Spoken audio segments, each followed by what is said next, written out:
I want a tank and not give a fuck about the healer. Play Paladin, dude. Nah, man, I'm gonna play Blood. Man, you can handle blood. No blood, no blood, no blood, no blood. Ini apa? Apa itu? Ugh. Looks like he needs a shot of talent, rotations, conduits, legendaries, and more. A lot more.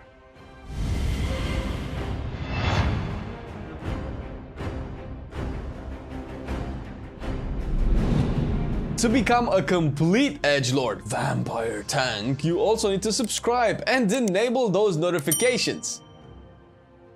Yep, nope, I checked, that's what it says. It helps us out a lot and actually gives these videos to more people, but most importantly, if you like our content, you will be notified when we post other videos as well, cause otherwise you're not. YouTube. Algorithms, heck yeah! The overall builds for Blood haven't changed since the last few years, probably because there have been incredible minimal changes to the overall kit. In raids you still take Blood Drinker. It's realistically the only single target choice here, helps with boss aggro a bit, gives sustain, you can pop Dancing Rune Weapon while channeling, and it's useful when pulling, and you can also move while it channels, which works with bosses like Artificer, when you need to take the glyph out, or similar encounters where tank swapping has you moving away. Although ideally you don't want to delay it almost at all, since used on cooldown will give you more value. Alternatively, Heartbreaker will be your mythic plus AoE option. This makes your cleaved heart strikes inside Death and Decay generate even more runic power. In AoE, your damage intake will increase and every efficient global spent on generating runic power will matter a whole lot more. Runic power management can make or break your tankiness. Also, if you miss a Blood Drinker cast or mess up its uptime in any way, Heartbreaker will pull ahead even in single target. On the second row, Hemostasis is the go-to for all content. The buffs it gives to Death Strike will be superior in output, more so than Consumption and Rapid Decomposition. This will even be more substantial in AoE, where Blood Boil will give you full stacks so you can rotate every Death Strike fully buffed to keep yourself alive in dungeons encounters. Other than this, the other options have been dog poop for 2 years, and will probably stay dog poop until the devs start playing the class, I assume. Salty? Maybe, but the community has been pointing this out for years. Next up, we actually have changes and new talents. Relish in Blood will be your easy pick for all content. The Crimson Scourge procs will now give you 10 runic power when you consume them on a Death and Decay. That will also heal you, but really the 10 runic power is what you will be after. Once you get more accustomed to the spec and comfortable with the rotation, Blood Tap will be a superior choice. Why is it important that I make that distinction? Well, mostly for the same arguments you got on Blood Drinker. Mishandling Blood Tap will result in a major loss of its value, large enough where Relish in Blood will be way better. But if you do use it properly, your rune management will be felt, and that can convert into more than 10 runic power and also damage from the supposed heart strikes you'll be using the runes on, ideally. On the fourth talent row, Will of the Necropolis will be your ideal choice. Since your health will yo-yo a lot, when under 30% health you will have a baseline 30% damage reduction. This in and of itself works with the kit of Blood, but what makes this even better is that the damage prevented is essentially absorbed by the talent. Because it's not actually reduced, your death strikes will heal for more than if the absorb didn't happen, since absorbed damage counts towards the total healing of your death strike. Alternatively, if being spiked isn't a real threat or you need anti-magic shell quicker to negate a mechanic, anti-magic barrier will be a better option. This will most likely be in raids for specific mechanics, since the overall damage intake from mythic keys is so high on regular magic hits and more so on melee attacks that Will of the Necropolis will be superior in every way. The fifth row brings utility and crowd control. All options are viable based on the encounter you want to tackle efficiently. Wraith Walk is the default option in raids, at least when you don't need anything specific aside moving quicker from A to B. Straightforward as with all decay specs, to be honest. Grip of the Dead will be the default for mythic dungeons instead. Death and Decay will apply a slow to the target's hit, a 90% slow, the most powerful slow in game, I believe. Every time it will also tick for its normal damage, the slow will decay over its duration by 10% each time. although not something you should focus on too much. If by some chance you manage to hit your targets with only one tick of the death and decay damage, they will have that 90% slow for the remainder of those 10 seconds. Just worth noting. This can help in raids as well, if for some reason you wanted a very strong snare for a specific approach towards an adds phase. Unlikely. Alternatively, tightening grasp reduces Gorefiend's grasp cooldown by 30 seconds. If this makes Gorefiends align with the raid strategy concerning add phases, or for some reason you need it in dungeons every 1.5 minutes, then take this one. Again, a bit unlikely but useful if the opportunity presents itself. 6th row sees a bit of a change as well. Voracious is now on the menu with its Shadowlands iteration. It provides the most defensive power on this row. Increasing healing and leech will be your tankiness option here. Alternatively, Bloodworms will have a mix of both, but adds more damage output than anything else on the row. Well, actually it's the only option that adds any damage, and unfortunately Blood lacks damage output by a considerable amount. If Voracious isn't necessary for you to survive, or your healer not to run out of mana too early, Bloodworms will be the better option. The last row sees all options valid again. Red Thirst is the default option right now for raids at least. It provides more uses of vampiric blood, hence increasing your overall defensive cooldown's uptime. If the cooldown reduction is something you can use and need, then take Red Thirst. Purgatory will be your usual choice when starting out. It helps when you don't know the encounter or your healer doesn't either, although that's less impactful for a DK than any other tanks since your self-reliance is usually higher, or to help with mistakes made as you are learning the class. Cheat deaths can save a wipe or a timed key, although in dungeons you might really want Bone Storm. You might notice Blood has surprisingly low amounts of damage output, and this being a 1-minute cooldown, not only does it align better with mythic key damage profiles, but increases your offensive and defensive powers. Bone Storm might stop scaling well when the damage intake is so ridiculous that the healing it provides is negligible, since on a point-by-point comparison, when it comes to runic power value, Death Strike will heal you for a lot more. A note to be made is that Bone Storm gives value on Sun King as well, where the whole fight is constant multi-target encounters with adds, and the tank damage doesn't feel it's high enough where the other two can outscale this one.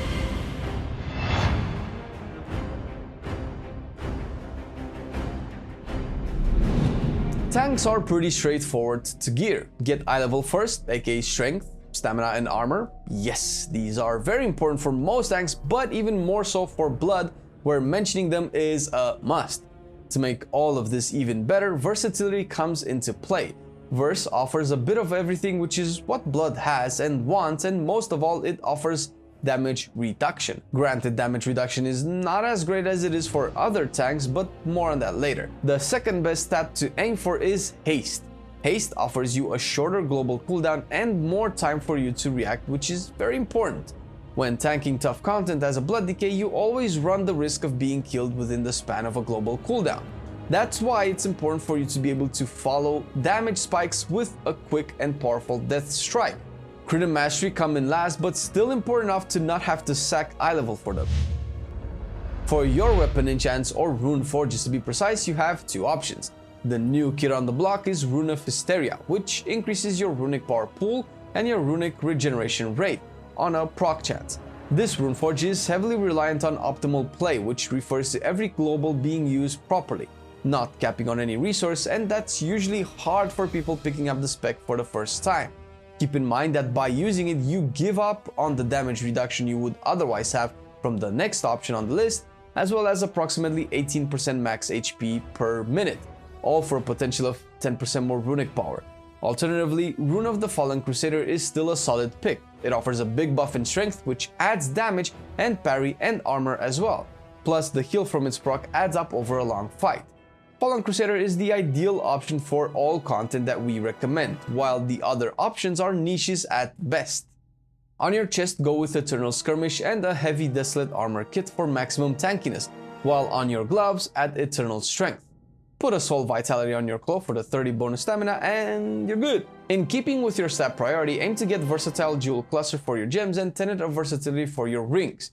You can replace them with their haste counterparts if you need the extra speed we talked about above.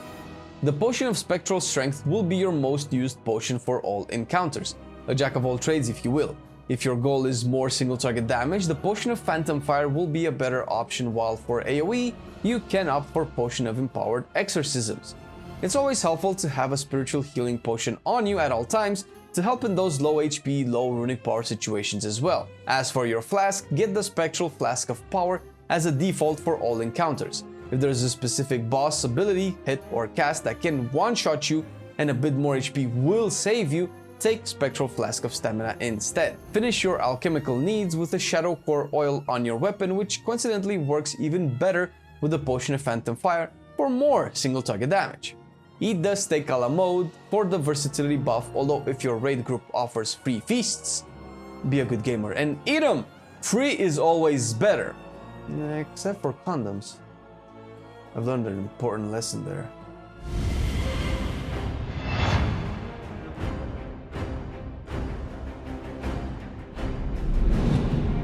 Each covenant has strengths and weaknesses, with Night Fae being the outlier where it's outclassed by all other covenants in all content. Kirin is by far the best for raiding. Shackle the Unworthy provides priority damage and damage reduction that can spread on most fights with adds, although not a major factor in raids. Even with Heartstrike being target capped, it will still spread nicely in dungeons where the damage reduction adds up eventually. With Pelagos as the Soulbind, you can get some additional magic damage reduction with Let Go of the Past. Mostly Phial of Serenity will be your best friend. Not only does it dispel a plethora of diseases, poisons, curses, and bleeds, but includes Mythic plus Necrotic stacks, tank busting bleeds from stuff like Huntsman Doggos, and so on. We recommend taking Kyrian with Pelagos as an all-purpose Covenant and Soulbind choice for all content, since it's pretty good in dungeons as well, besides being the #1 in raids. That doesn't mean that the others are not great. While Kyrian is arguable the best for raids, Venthyr is the best for dungeons. The class ability you get from it is the only one not target capped. Also, runic power gains are massive because as a Blood Decay, when you have the runic power gains, you have no pains. It's pretty shit in raids though. Necrolord is a jack of all trades, and my personal favorite. The utility of Abomination Limb is incredible and feels really nice in this meta of archer type mobs that just won't fucking move from their fucking place, and you cannot go wrong with more grips. The Soulbinds are interesting as well, while Fleshcraft can be a nice buffer when entering combat to take a bit of the heat you will have to your face when not set up with your bone shields and runic powers. As for conduits, the Covenant specific one will always be the first potency you want to select. In your case, assuming you go with our recommendation, Proliferation will be your first choice. More damage, longer duration, more chances to spread, what's not to like? The other one is Withering Plague. Although potency is nice, what you really will be after is defensive options. The endurance conduits you want are Meat Shield and Hardened Bones. More duration on Dancing Rune weapon and an HP increase buffs the ability a bit more for versatility purposes. Not too much though. Same thing with Hardened Bones, where Lichborn turns into a damage mitigation ability, giving you effectively an extra cooldown button to use and have in your arsenal. Surprisingly enough, Blood has defensive cooldowns on the finesse slots as well. Spirit Drain makes your kicks return runic power if successful, and we know runic power means death strikes, while Chilled Resilience reduces the cooldown on Icebound Fortitude, because apparently IBF is also a utility ability when it removes stuns, so that's usually what finesse conduits targets to begin with. Pretty neat.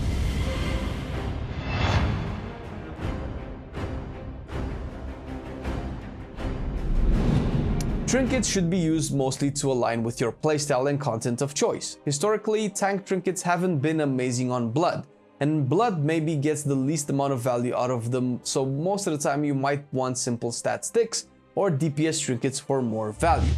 Blood Spattered Scale is however one of the MVPs this patch. It does a lot of AoE damage and gives you a fat shield.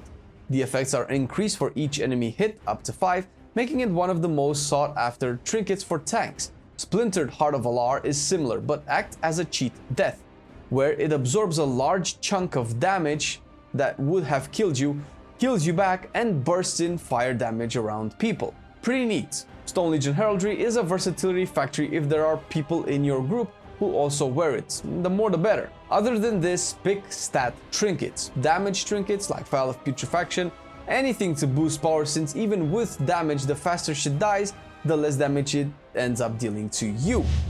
The overall best legendary for all content right now is Super Strain. This baby makes your Blood Plague apply a Frost Fever and Virulent Plague as well. This means a tad more damage, but also runic power from Frost Fever. And runic power is, again, your most important resource in keeping you alive. This one performs the best right now, and if you want to push content properly, Super Strain is your guy. Or girl. A guy? You can essentially play whatever legendary you want, but the undeniable value of any other choice will drop, so if you are taking it easy with your keys and raid, anything goes.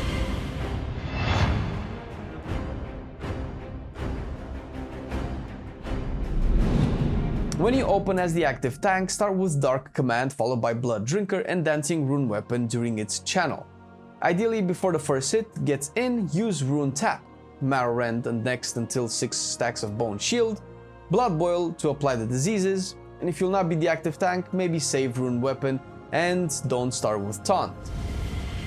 As for the priority, this is to give you an idea of what to look for, not the actual order of the buttons you will press. It's important to understand that keeping Bone Shield up and preventing it from expiring with Marrow Rend is on top of your priority list.